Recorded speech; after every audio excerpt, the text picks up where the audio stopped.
चलिए, आज एक ऐसी दुनिया में चलते हैं जो दिखती तो नहीं, पर हमारे चारों तरफ हर चीज को चलाती है। Electrostatic potential. ये असल में ऊर्जा का एक अदृश्य नजारा है और इसे समझना वाकई में बहुत दिलचस्प है। जरा सोचिए, क्या हो अगर एनर्जी का, ऊर्जा का अपना एक नक्शा हो। मतलब अपनी पहाड़ियां हों, अपनी घाटियां हों। यही वो आइडिया है जो इलेक्ट्रोस्टैटिक पोटेंशियल के दिल में है। और ये समझने का एक बहुत ही जबरदस्त तरीका है कि इलेक्ट्रिक चार्ज एक दूसरे से कैसे इंटरैक्ट करते हैं। होता यह है कि हर इलेक्ट्रिक चार्ज अपने आसपास की जगह को बदल देता है, एक तरह का एनर्जी का लैंडस्केप बना देता है। और इस अनदेखे लैंडस्केप के आकार को समझना ही बिजली के रहस्यों को खोलने की चाबी है। इसे ऐसे समझिए, मान लीजिए एक पॉजिटिव चार्ज है, जैसे एक प्रोटॉन। वो अपने चारों तरफ एक पहाड़ी खड़ी कर देता है। और वहीं एक नेगेटिव चार्ज, जैसे एक इलेक्ट्रॉन, वो एक गहरी खाई या घाटी बना देता है।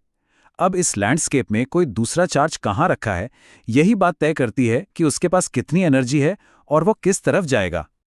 तो अब सवाल ये उठता है कि इस एनर्जी के लैंडस्केप को, इस परिदृश्य को नापते कैसे हैं, इसके बारे में बात कैसे करते हैं। इसके लिए वैज्ञानिक कुछ खास शब्दों का इस्तेमाल करते हैं। चलिए समझते हैं कि ये हैं क्या।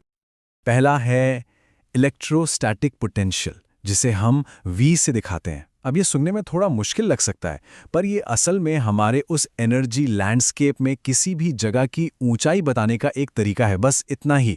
ज़्यादा पोटेंशियल मतलब ऊंची पहाड़ी और कम पोटेंशियल मतलब गहरी घाटी। और सबसे ज़रूरी बात यह है कि ये उस जगह की प्रॉपर्टी है, चाहे वहाँ कोई चार्ज हो या ना हो। अब आता है पोटेंशियल एनर्जी, यानी U। ये थोड़ा अलग है। ये वो एनर्जी है जो किसी चार्ज के पास उस लैंडस्केप में उसकी जगह की वजह से होती है। अगर हम किसी चार्ज को उस पोटेंशियल पहाड़ी के ऊपर रख दें तो उसमें बहुत ज्यादा पोटेंशियल एनर्जी होगी, बिल्कुल वैसे ही जैसे एक असली पहाड़ी के ऊपर रखे पत्थर में होती है।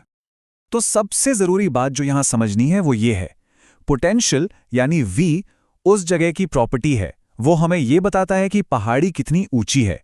और पोटेंशियल एनर्जी यानी U उस चार्ज की प्रॉपर्टी है जो उस पहाड़ी पर रखा है। मतलब उसमें नीचे लुढ़कने की कितनी ताकत है। ये फर्क समझना बहुत जरूरी है।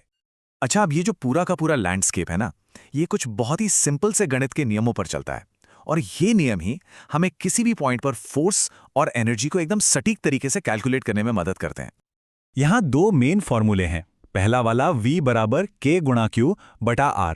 ये हमें बताता है कि किसी चार्ज Q से R दूरी पर उस पहाड़ी की ऊंचाई कितनी होगी। और दूसरा U बराबर K गुणा Q1 Q2 बटा R। ये बताता है कि दो चार्जेस को एक दूसरे के पास रखने में कितनी एनर्जी स्टोर होती है। और अब सबसे जरूरी रिश्तों में से एक, ये इक्वेशन इलेक्ट्रिक फील्ड E को पोटेंशियल V के बदलाव से जोड़ती है। पर इसका असली मतलब क्या है?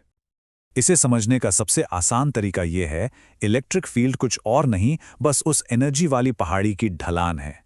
ढलान जितनी ज्यादा खड़ी होगी, इलेक्ट्रिक फील्ड उतना ही मजबूत होगा, जो चार्जेस को उतनी ही तेजी से नीचे की तरफ धकेलेगा। तो सवाल यह है कि इस अनदेखी दुनिया को हम देखें कैसे, इसकी कल्पना कैसे करें? जैसे ज्योग्राफर्स पहाड़ों का नक्शा बनाते हैं, वैसे ही फिजिसिस्ट भी इलेक्ट्रिक फील्ड का नक्शा बना सकते हैं। इसके लिए हम इक्विपोटेंशियल सरफेस या समविभव पृष्ठों का इस्तेमाल करते हैं। इन्हें किसी टोपोग्राफिकल मैप पर बनी कॉन्टूर लाइंस की तरह समझिए। ये वो लाइनें हैं जो एक जैसी ऊंचाई वाले सारे पॉइंट्स को जोड़ती हैं। इन लाइनों पर किसी चार्ज को घुमाने में कोई मेहनत नहीं लगती। और सबसे जरूरी बात, इलेक्ट्रिक फील्ड हमेशा इन लाइनों के परपेंडिकुलर यानी 90 डिग्री पर होता है, जो सीधा पहाड़ी से नीचे की तरफ इशारा करता है। अब ये सब बातें सिर्फ थ्योरी नहीं है। इस अदृश्य दुनिया को समझना और इसका नक्शा बना पाना ही हमें असली दुनिया में कमाल की टेक्नोलॉजी बनाने की ताकत देता है।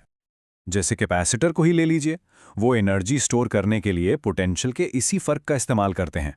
एक छोटी कंट्रोल्ड पहाड़ी और घाटी बनाकर, या फिर लाइटनिंग रॉड्स, वो भी खतरनाक बिजली को एक कम पोटेंशियल वाला रास्ता देकर सुरक्षित रूप से जमीन में भेज देते हैं। ये सारी टेक्नोलॉजी इसी एनर्जी लैंडस्केप को कंट्रोल करने के सिद्धांत पर ही तो काम करती हैं। तो आखिर में ये सब कुछ इलेक्ट्रिक पोटेंशियल को अपने हिसाब से मोड़ने और उसे कंट्रोल करने के बारे में ही है।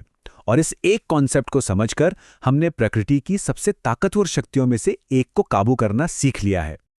तो हमने ऊर्जा के इस अनदेखे परिदृश्य का नक्शा बनाना तो सीख लिया है।